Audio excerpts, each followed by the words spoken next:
Hello everyone, today I'm going to show you how to set the time on a railroad grade pocket watch. Did you know that if you try to set the time on this Hamilton railroad grade by pulling the crown, you can damage it completely?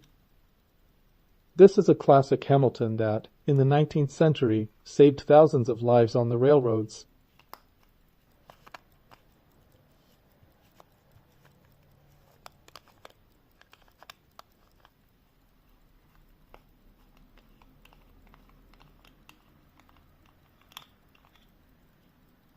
It's called a lever set, or lever adjustment.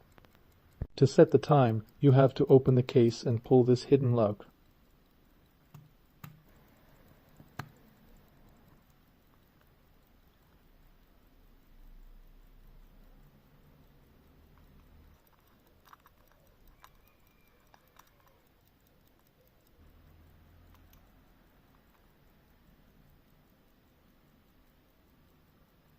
Once you set the correct time, you simply push the lever back into place, close the case.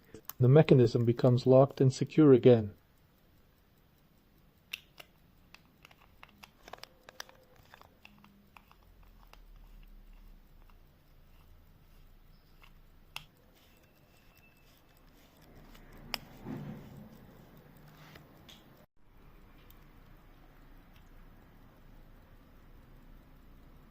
Thank you so much for watching. If this video helped you set the time on your lever set watch, don't forget to leave a like and subscribe to the channel for more watch trivia. See you in the next video.